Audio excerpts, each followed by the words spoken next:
1942, the last time an NHL team has come back from an 0-3 deficit in the Stanley Cup Finals. The Toronto Maple Leafs are the only team to ever do this, and now the Oilers have the opportunity to make one of the greatest comebacks in history, which brings into question, can they win the Stanley Cup or will they run out of gas? What have the Oilers done differently in games 4 and 5 that will give them the opportunity to do something that hasn't been done in a long-ass time, essentially? A long-ass time. Over 80 years now. But if you look at it like a normal playoffs, the last one was in 2014 when the Kings came back on the San Jose Sharks in round 1. But Cup final, what the Oilers have done differently, I guess is, number one is like when you go down 3-0, you just have this desperation where you could just go balls to the wall and just throw everything on the ice, which the Oilers kind of did in games 4 and 5. And it helps, right? The desperate Oilers, now the pressure is on the Panthers, and it's not on the Oilers anymore. The Panthers are the team that's more to lose right now than the Oilers have. They're just played exceptionally well. They played their game. They found they scored on the power play again, which is exceptional. Shorthanded goals, opening up both games 4 and 5 with shorthanded goals. And overall, I don't know if you know this, but Stuart Skinner is undefeated in this playoffs when he has played games 4 and beyond. Games 1 to 3, his save percentage is below 900. Games 4 and beyond is over 900, and he has been undefeated, winning games 4 and 5 against LA in round 1, 6 and 7 against Vancouver because he didn't play 4 and 5, and then obviously the Dallas Stars winning 4, 5, and 6.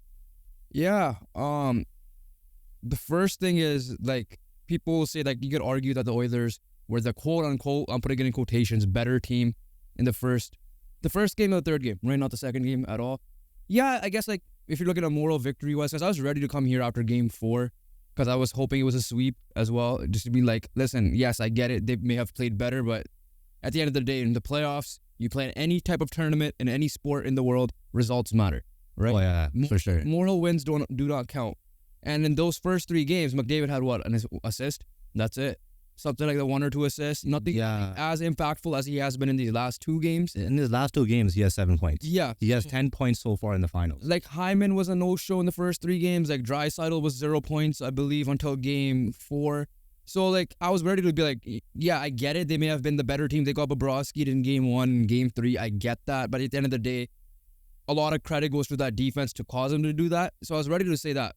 But yes, I could still acknowledge the fact that they were a good team. They just couldn't finish their chances. But at the end of the day, a good team needs to finish their chances. They did that in game 4. Knoblauch, once again, made adjustments to lineups various different times. He's made gutsy calls. Of course, the one that bit him in the ass was in game 1 when he reunited CC and Nurse, but then obviously had away with that. Don't understand why he did that. That was the only question mark he had, right? The goalies in the Vancouver series worked out for him. Any adjustments he made on the ice in the Vancouver, Dallas, and now the Florida series worked out for him. And they know that he knows, like, he pushed the right buttons as a rookie head coach, which was the biggest question mark in every series he has been. Because, yes, I get it, Tocchet hasn't been in the playoffs much by himself, but he's literally brand new in the NHL this year. Yeah, that's true. We're coaching a team that has a lot of expectations coming in at a time where they were horrendous, right? 2-8-1 record to start. I forget when who was it? Woodcroft got fired exactly, but and then he rattled on 16 in a row, right? What he has done differently that way for sure. The Stars woke up as well. I feel like Florida like let their foot off the gas once it became like 4-1, 5-1 in game 3 or game 4. Sorry, just because they're like they've rest up the players that they need to, like a basketball tactic, like what the Celtics did essentially in game 4 for theirs, just rest their starters. The other thing for me is like, yeah, the penalty kill has been the best in the playoffs. I want to say the Panthers are right there. It's just like, yeah, today's goal what happened in the last 2 seconds. But for the most part, like these guys are actually getting goals, and they're started off the game with the shorthanded goal. They're starting off well. That's the big thing. Luck was a little bit of a factor as well. That led to that shorthanded goal in game 4 because like what was it, a post and then something happened. And then the Panthers fell on the ground, and then a 2-on-1. Yeah, like at the end of the day, that's what it is, essentially, in my opinion. Yeah, luck is a factor, don't get me wrong. But here's when you look at 3-0 comebacks, and as a guy who almost did it as a Raptor fan and a couple years ago. This is where you start looking at it. Game 4 is just like, especially when you're the home team, right? The Panthers are the home team. Game 4 is like, whatever. We'll want to win at home anyways. Give me the team that has home ice advantage, not the home team in Game 4.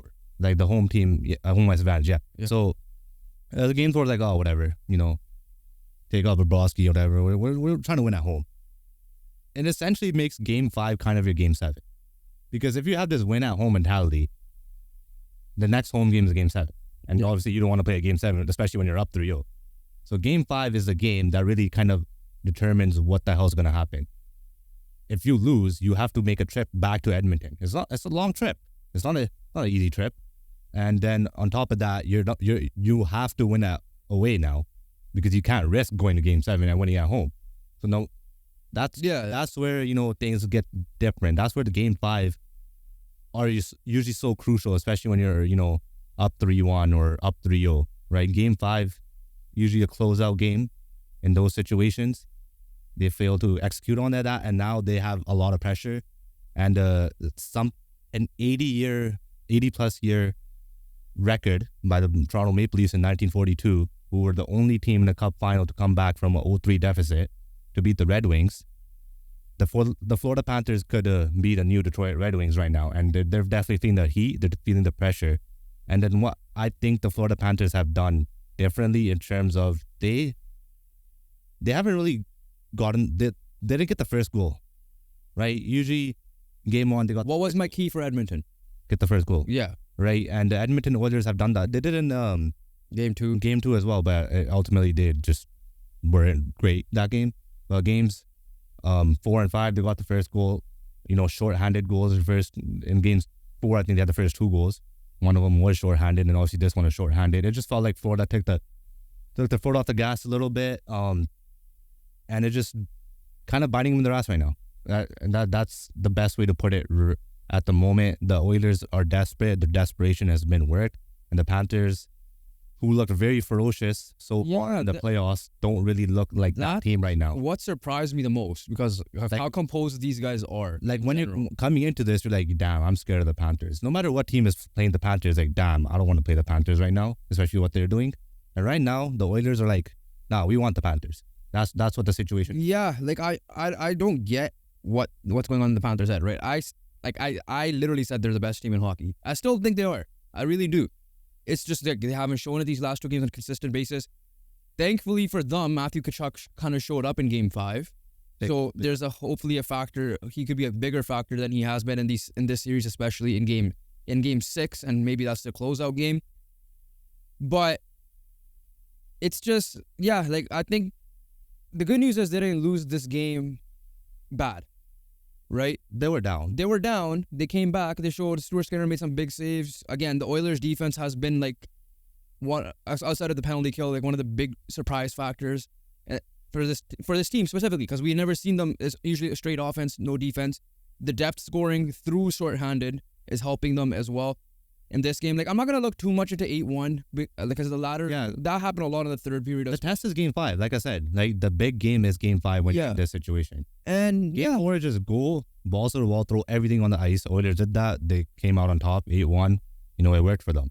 Game 5 is the real test, because now it's kind of like, even though Florida is winning 3-2, it's an advantage Oilers right now. Yeah, it is. Which is really weird to say when you're down 3-2. Yeah. Because you're going home. You've been good at home, and ideally, I don't know how Skinner does it, but he prefers to play in the clutch games more than the random games 1 to 3, I guess. And let's talk about Skinner a little bit here. He looks sharp again. Yeah, and he made a big save. In Game 4, he made 2 insane robberies, right? And in Game 5, he started off. I think he denied. I think it was Ekblad. I think in the first one, we had to come across his crease and make a good save. And overall, Skinner looks sharp. He made the saves that he's supposed to make. He made, like the last 2 games, Skinner's been the better goalie, which is kind of weird to say. Yeah. Especially how good Bobrovsky has been. That's true, because usually Bobrovsky is the clutch goalie. Again, I hope he was bound to have a bad game, which it was in that 8-1 game. Or like he let 5 of them in or 4 of them in? Yeah. I forget what it was. And then obviously in this game, Utah would be better, because like I was listening on the radio. you couldn't, like, it was a breakaway in the first shorthanded goal. Couldn't do much. Like, I get it, you're a good goalie. You might have to make some of these saves, which he did in the third period. He made a big save to keep him in. Yeah. The second one was a boosh bomb tip in by Hyman. I think that was power play, yeah. Third one, the McDavid one was the third one, right? Or is that the fourth one? McDavid one, I think was the third one. They lost 5-3. So, yeah, whatever the McDavid goal was. McDavid was the third one. He would want that back because it was a sharp angle. When he was going, like, McDavid went in again. No, that's the fourth one. I think Corey Perry. Oh, Corey Perry what's Corey Perry? I'll double check. I'm pretty sure Corey Perry was fourth one. Okay, yeah, I think you're right. Because I was 3-1 in and I was like, damn, yeah. I was right at the end of the power play too. Yeah, so like that McDavid one, he would have won back for sure. The Corey Perry one, he can't do much. McDavid was McDavid. Like, we all know what from McDavid looks like when he's flying, right? The stick handling. And Corey Perry just needed to tap that in. He did that, right? So, like, I can't even say too much on Bobrovsky. It's just the Panthers need to be more disciplined a little bit because it looks like the power play is coming back a little bit for the Oilers, as much as it didn't in the first couple of games here. The goalie battle, Skinner right now has the edge. Do I expect that to be the case next game? I expect Bobrovsky to be even better. But Okay. I have a question for you before we go on. I just wanted to add the Skinner thing though. Okay, go quickly. It's been really surprising that how like close this goalie battles have been, because I think the one constant from game one for the Edmonton Oilers has been Stuart Skinner's performance. I think he's the one player that has been most consistent. Yeah, he gave up a bad goal, I think, with bad stick handling. I think it was game 3, I want to say, when they had the 2 quick goals. But to be fair, when you're turning over the puck against... No, I think he had a turnover himself. That's what I'm saying. Oh, yeah, that's one. But overall, I think Skinner has been excellent. I think he has been the most consistent player from games 1, 2, 5 now. Yeah. And obviously McDavid coming alive in the last 2 games makes it a lot easier. So my question for you is this. There's a certain team that lost 8-1 in the playoffs. Yeah, I was gonna bring this up too. And I was just too traumatized. a certain guy on the panel who was on that team. If people don't realize, it's Vancouver Canucks. Kevin BX is on the Hockey Night in Canada panel.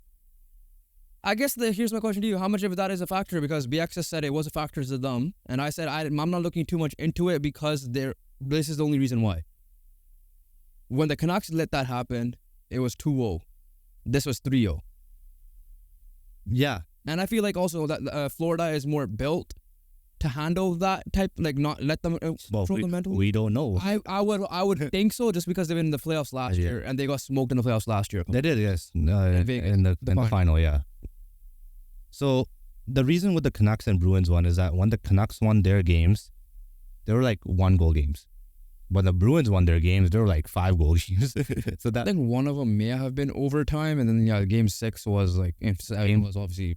I don't know what game 4 was. I don't remember game 4. But game 3 was utter dominance by Bruins. Game 6 was dominance by Bruins. And game 7 was obviously But look, in NHL, if you were allowing 8 goals, it takes a toll, right? And especially in the playoffs, right, when it matters most, it's gonna take a toll. And like, oh damn, these guys. Because Edmonton Oilers getting 8 goals means that Edmonton Oilers were the best team. That's the best team they could possibly be. And the Panthers just like kind of gave them an opportunity to reignite that fire that they were missing. Yeah. And they're just like, nah, no mercy. We're just going to score. Whoever needs a goal, get their confidence up, get that goal. And it's shown because now depth scoring has happened. Who would have thought Corey Perry would be one of the goal scorers in Game 5, right? You would just think it's McDavid, Draisaitl, Hyman, and that's it. But the depth has shown up. Connor Brown, I think, has back-to-back games with shorthanded goals. And that game, Corey Perry got a goal. And then obviously now then you have McDavid, Hyman, and you got balanced scoring now. It's because of that 8-1 game. Yeah. And that's what the Panthers, that's why they have to play a little bit properly in Game 4 and not make it such a big blowout type of loss. And that comes in your head now because, like, damn, it's not like the Oilers, like, oh, the Panthers not thinking that, wow, we lost 8-1. They don't give a shit if they allowed 8. The other thing is, they give a shit about, like, damn, we woke up. We let these guys wake up. That's the other point is, as I said to you before, I believe it was Marty Baron, said that, like, as a goalie himself, that, like, you could get in the players' heads, like, oh, they need to be perfect to beat them, right? And Bobrovsky's save percentage was insane until that game. Now they're like, oh yeah, we could beat Bobrovsky because he let like 4 or 5 goals. Exactly. Easily as well, right? So, yeah, like, listen, at the end of the day, yes, it's a factor. I get it. We're never gonna be professional athletes, right? And I mean, we know someone who is. Shout out Jeevan. But Yeah, that's very clear. but we're even when you played rec, like when you played youth soccer growing up, what was going through your head when you had like those games where Well, obviously we don't play the same team like every week, but like yeah. but it goes in your mind. Like there's a team. Obviously, you know this one. Like a squad, we always lose to like 4 or 5-0 every. Yeah, essentially, yeah. Let's say that Yeah. we play that team every time. And then After we always come in scared. Like you could tell that we like Yeah. you as a coach was like, oh yeah, no, these guys, because they had a number. They just kept on beating us. They were Yeah. good. They were a good team, and our team wasn't that great in general. And they just, no matter what happened, we couldn't play them on their bad day, right? No game was really ever close up until The latter, the last year. Yeah, essentially is when they got worse. Essentially, yeah. but overall, like dumb, it's in your head, but like damn, we're playing these guys again, like and it's kind of like for the Panthers is yes, it's quick. You play a game right away, and it's gonna be like you can move past it right away, which kind of did. They kind of showed in Game 5, didn't get destroyed, but you still lost. Yeah, because now they have to travel to Edmonton. Like, damn, we have to travel all the way here and try to win. It's all Whereas factor, Edmonton right has now. a momentum, right? Yeah, And now Edmonton is in a way playing with house money because no one, including ourselves, did not expect them to make a 3-0 comeback. they're like a desperate hockey team is usually a good hockey team.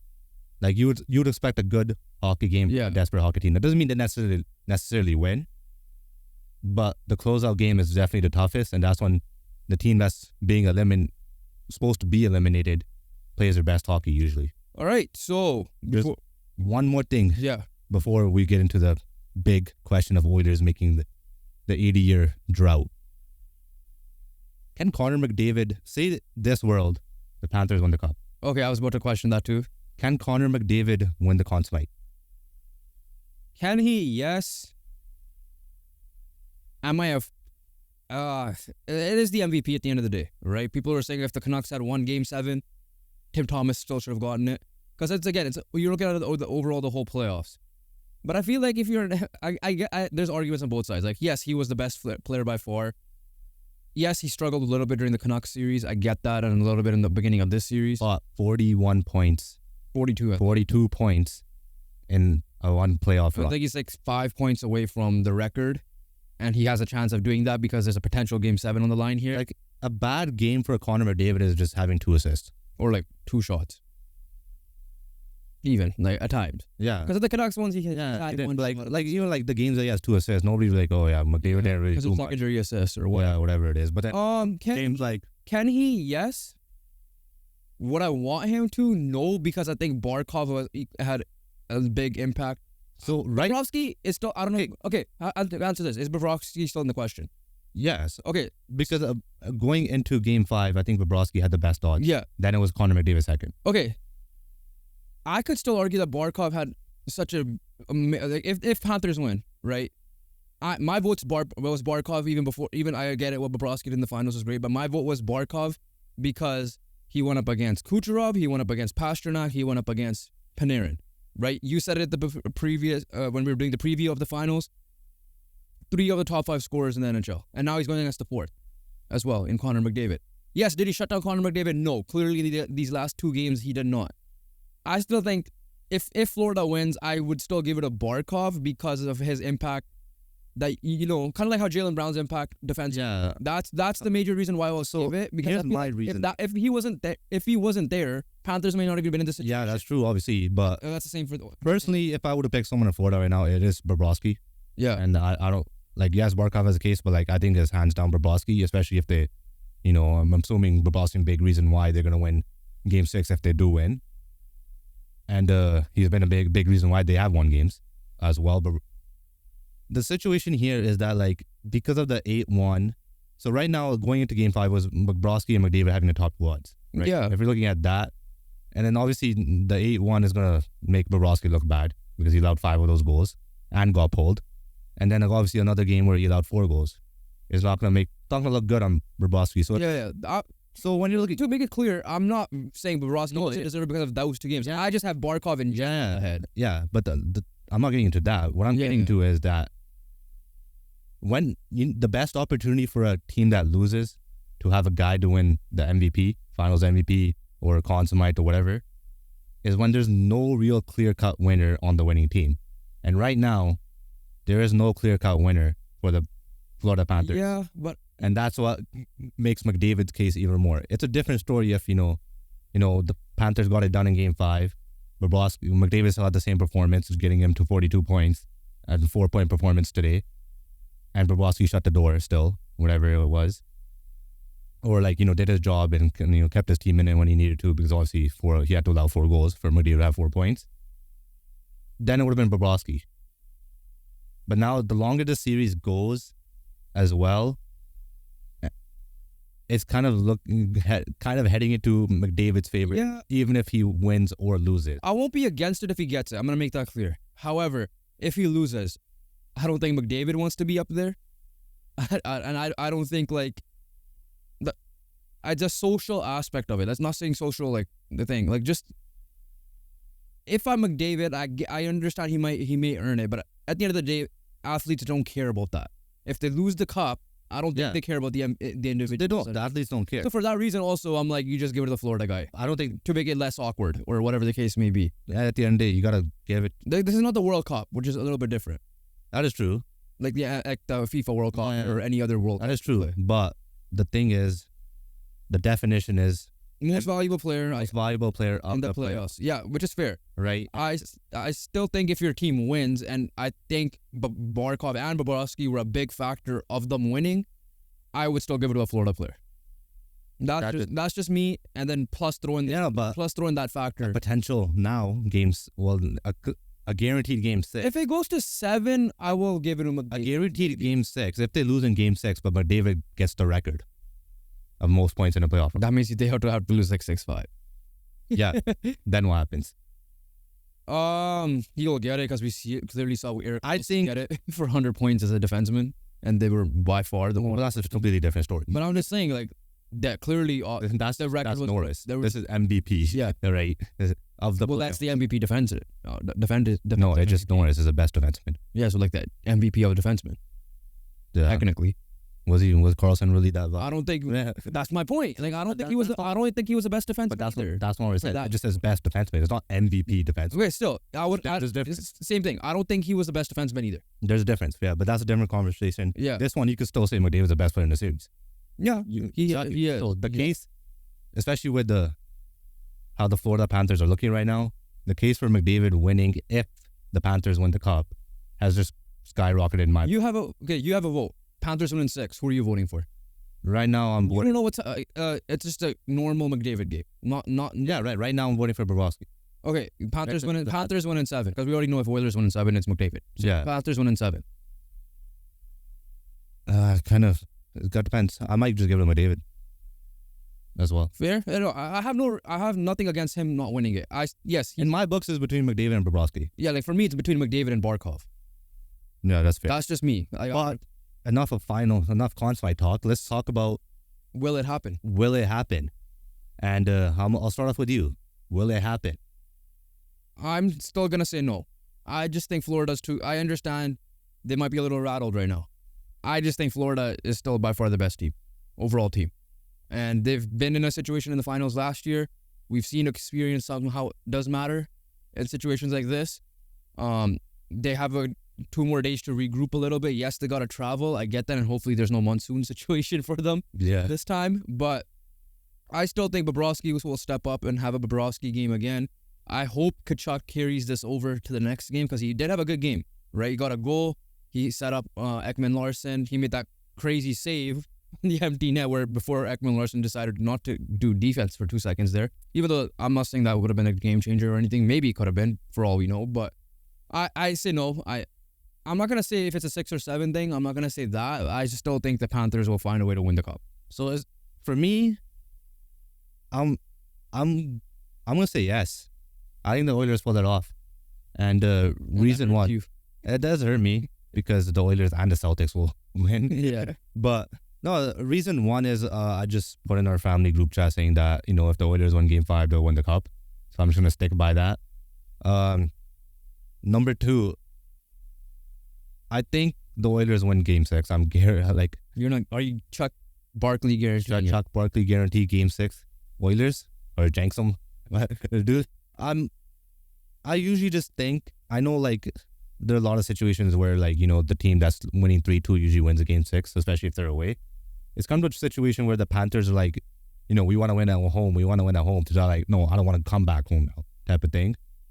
But, and I think they'll necessarily, like, they're going to play a good Game 6. Don't get me wrong. Like, they're going to progress, you know, Game 4 was a bad game. Game 5 was, you know, a loss, but it was still, you know, something to build off of. Game 6 is where they could really pounce. But Stuart Skinner and his record in this playoffs, he has been exceptional. That's one of the big X factors for the Oilers. And he has been clearly one of the best players for the Oilers in this series. Obviously, McDavid, I expect him to do McDavid things. The power play is working now, you know. And we saw the Oilers win a Game 6 against the Dallas Stars where they got absolutely destroyed. So we've seen Oilers win games where they have to rely on Skinner and they have to rely on their defense many times in this playoffs. Yeah. And I feel like something like that will happen in Game 6. I think the Florida Panthers dominate Game 6. But I think the Oilers just find a way. However, the difference between that situation and this situation, they were up in the Dallas series when that happened, and they were up in the Kings series when that happened. Yeah. Right? 2-1 and 3-2 respectively. In this case, they're down, so they're still more in desperation mode at the end of the day. Which is right now helping them. It is. I get that. And, Yeah. and at the same time, you said it yourself, Florida's kind of have the back against their walls in a way, mentally, that like, damn, we can't blow a 3-0. And that's when they succeed. That's when they excel a little bit more. I know they're building off like what they have really, you know, kind of thrown away in Games 4, 5. And I do expect a good Panthers performance. I just think, you know, the way Skinner's been playing, which has been the biggest question mark of this Oilers playoff run, the way their defense has turned up, the way their penalty killers looks like they're on the power play themselves instead of being shorthanded. Yeah. And the power play has come alive. Yeah. So, and McDavid has come alive. I think all of those factors will, you know, lead. I wouldn't say they necessarily, you know, I wouldn't guarantee that they're going to come back and win, but I would say this much. I think there will be a Game 7 going to Florida. Okay. But you're saying win, though, either way. Yeah, I'm going to go with the win. I want, like, you know, I'm not going to say like 100%, you know, Oilers win right now because obviously it's a tall task. Yeah. Still have 2 more games to do it. But it's scary times for the Panthers right now. Panthers fans. You got their GM throwing bottles in the Zito. Bill Zito throwing water bottles. I don't know what Luongo's thinking right now. He must be thinking not again. Yeah. Blowing another. They pound the camera when it was 8-1 to him. He's like that. Yeah. So I think the Oilers pulled it off. A very 82-year drought will come to an end. It's not their drought. It's not really a drought. But it's not a drought. something that hasn't happened in 82 years. That's the better way to put will be broken. Yeah. And the Edmonton Oilers could bring the cup back to Canada. All right. So while these two teams are still playing in the Stanley Cup Finals, other teams are having to do some off-season work. One of them being our Vancouver Canucks, who have officially re-signed RFA defenseman Filip Hronek. Right, guy was up for arbitration, had a big case of the year he had. Him and Quinn Hughes were one of the top pairs of the NHL, at least in the regular season. Yes, in the second half a bit, he kind of dwindled a little bit, and in the playoffs he had moments of good and moments of bad as well. But officially locked him up, 8 years, $7.25 million. So still a little hefty price per year. He is a 26-year-old. He's 26-year-old though, and he's still the 30th highest paid defenseman in the league. You know, I would still rather pay him this much than Darnell Nurse, even this much as of right now. For sure. I have to throw my little Oilers shot there. I don't know, I forget what the total money is. Either way, 8 years by 7.25 matches the AAV of Devontae's, who's a 7 by 7.25, I believe. I think Quinn Hughes signed now he has 3 more years remaining, by 6 by 7.75, I want to say. But yeah, so they locked up that pairing that did well last year. Maybe he gets his own pairing, like a second line pairing himself, whether that be with a Carson Soucy or whoever else they bring in. But obviously deserved for on his end. Do I still think it's a little hefty? Yes. However, the cap is going up $4 million. This is market price. Many people, Frank Cervelli especially, kept saying it's going to be at $8 million by someone, not the Canucks, but it will be $8 million. Clearly it wasn't. He says he loves the city. He loves the team. Maybe doesn't like the media with some of the sound bites we had in the end of season presser. But yeah, I feel like he was a key piece to his own success, and also Quinn Hughes. and a vital part of the second unit power play and the penalty kill. So when you're looking at Filip Hronek and him not coming back, there was be a void too that needed to be filled. Void. And there would have been a massive void that needed to be filled. AKA because Quinn Hughes' partner is a big void to fill. Yeah. As much as Quinn Hughes could drive himself, he would love to have a partner. And Hughes said himself that Hronek is one of the best pairings that he's ever been a part of, right? Obviously, I'm sure he assumes one of them is Cristano as well.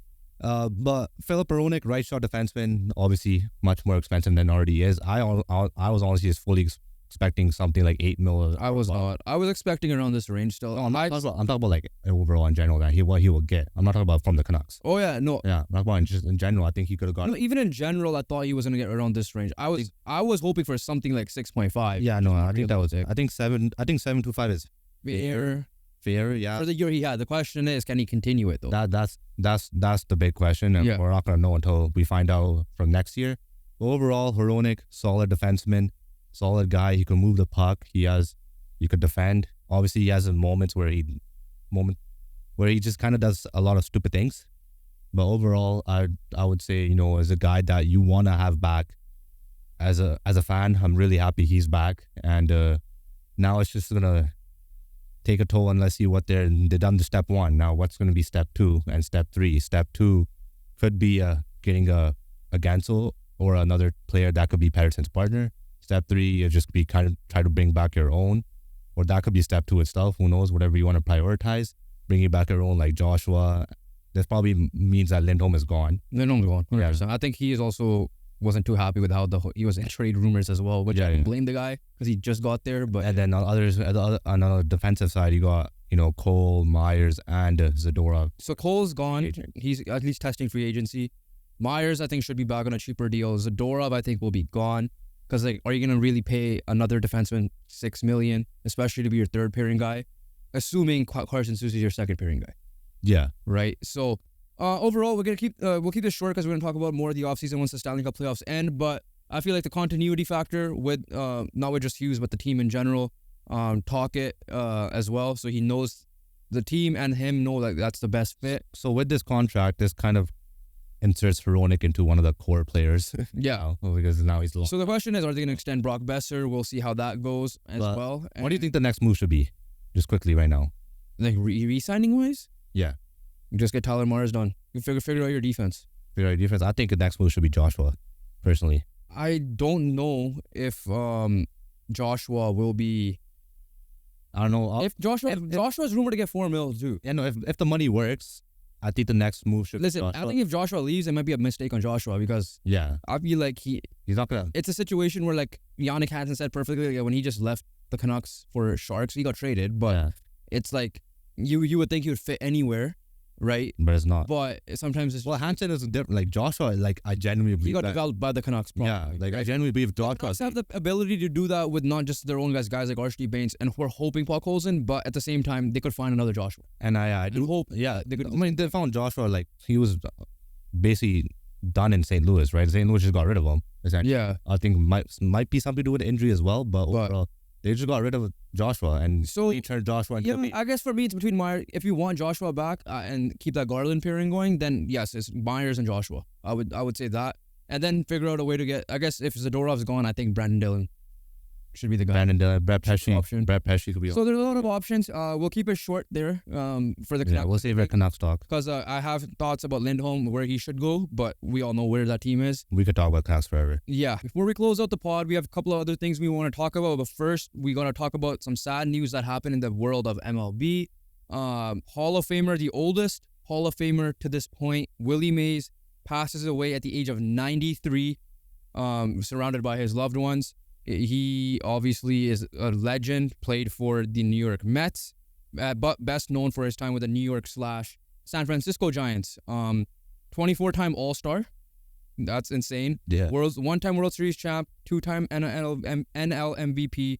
He was also a big factor of he played in the Negro Leagues with the Birmingham Black Barons, which is a big deal now because the Negro League records are now being held in the MLB. So I forget who the player was, but now he has the all-time record. I forget for which one, for what it was. I don't know if you remember on the top of your head. But that's besides the point. But a big factor of along with guys like Jackie Robinson to be a big factor of the color barrier breaking in the MLB. Also known as the electrifying Say Hey Kid. Yeah, rest in peace, Wille Mays. Obviously a legend. Again, once I said, the oldest Hall of Famer that was alive up until this point. So, condolences to all your former teammates, your family, your friends, and the organizations you've played for or were involved with even after your playing days. So, rest in peace to a legend. All right, let's close it out with this. We talked about the Euro predictions the other day. Tough transition, obviously, but we're going to talk about Copa America. And we actually have some stakes in this because Canada is being represented. Almost did not make it, but had to go through a last-minute qualifier to make it. Jesse Marsh's third ever game will be against Argentina after playing France and the Netherlands. He's starting off hot. So starting off tough for sure, and also Alphonso Davies officially team captain. We're not going to talk about that debate. And Stefano Stacchio, vice captain. And Jonathan David is the official penalty taker. Okay, so that's officially announced as well. But let's get into the predictions, and we'll talk quickly about Canada's, expectations. All right, predictions. It's boring, but it's probably going to happen again. It has to be Argentina, Brazil. Like, I can't really make a case for anything else right now. I'm going to go a little different. Lately, I've been a little bit adventurous with predictions, right? I'm going to say Uruguay somehow finds a way to get through to the final, and they will be playing Argentina. Damn. So I'm saying Brazil miss out. I don't know why. I just have a weird feeling. It's just like they have no Neymar. Yeah. Like, listen, predictions, you look like a genius or you're going to look stupid. It is the name of the game. Yeah. Right? Right now, I look smart and you look stupid, but if Uruguay makes it, you look like a genius. Yeah, right. So I'm going Argentina will end on a high. Messi will end on a high. The best case scenario might be both Messi and Ronaldo winning their respective trophies and their final every year, assuming they both retire after this. So yeah, I'm going Argentina over Uruguay. What are you going? I'm going Argentina over Brazil. Okay, so that's locked and loaded in. We don't know how the brackets would work out. I know for a fact there's no third place involvement in this, but let's talk about Canada's expectations. They are in the Argentina group. They are kicking off the tournament against Argentina. I have my favorite team facing my second favorite team. Yeah, and the rest of the group is Chile and Peru. So Canada, obviously Argentina is going to be tough. Kind of shown that they could compete in terms of this recent games against France and the first half of the Netherlands game.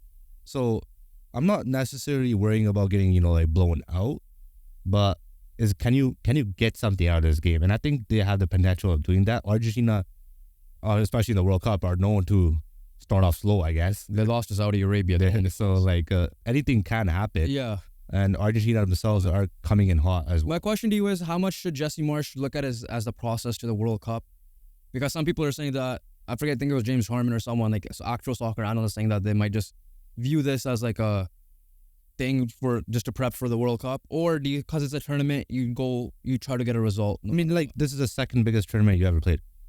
They have, yeah. The men's. It's arguably top 3 tournament in the world after the World Cup, and you could argue this is the second biggest tournament the men's team has ever played in, essentially. Yeah. So why are you viewing it like as a preparation for World Cup?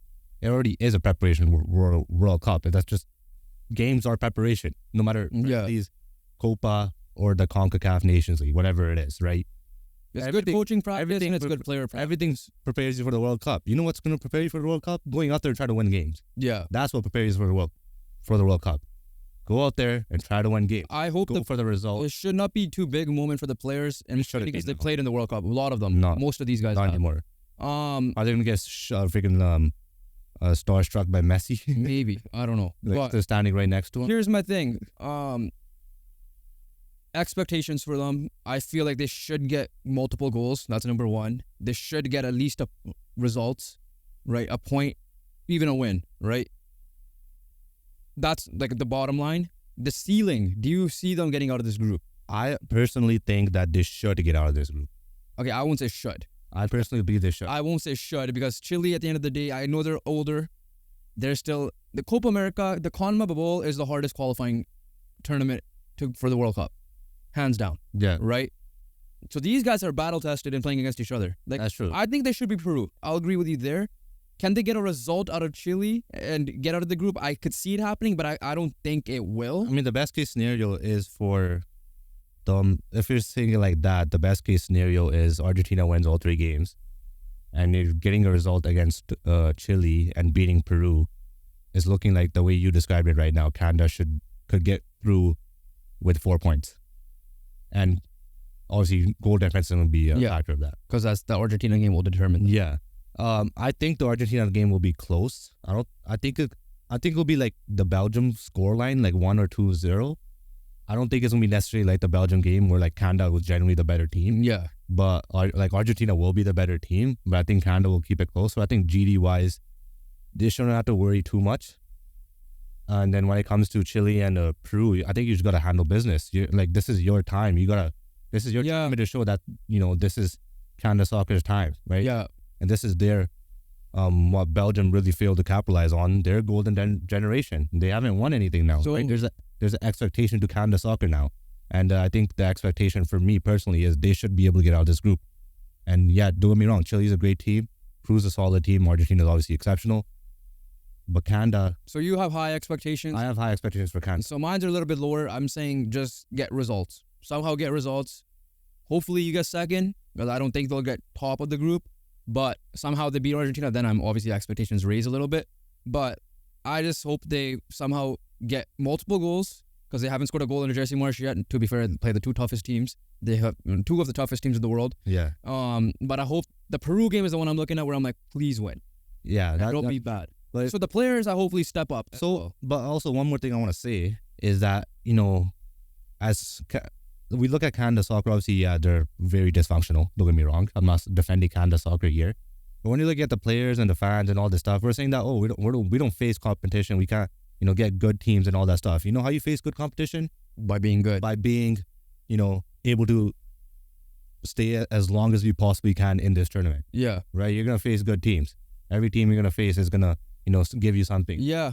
To have, right? You're going to learn something from every single game. The other reason why my expectations are a little bit lower than you is at the end of the day, it is only his third ever game coming up. Third, fourth, and fifth games coming up. So that's why I'm trying to keep it realistic a little bit, because at the end of the day, he still needs to know his players a little bit more, because he only had less than a month training camp. That is true. But that might kind of also work in a favor, is that they have an unexpected factor. True. Fair, but at the end of the day, like when you're looking at a coach, we kind of work for Morocco in the World Cup. Coach and adjustments, you also got to look at that factor as well. So we'll see how it goes. That's our prediction. But we appreciate everybody who were watching. Make sure you guys click these 2 videos on the top of our heads. You don't have to see our ugly faces anymore. Exactly. Hit that subscribe button, and we'll catch you guys on the next one. Peace.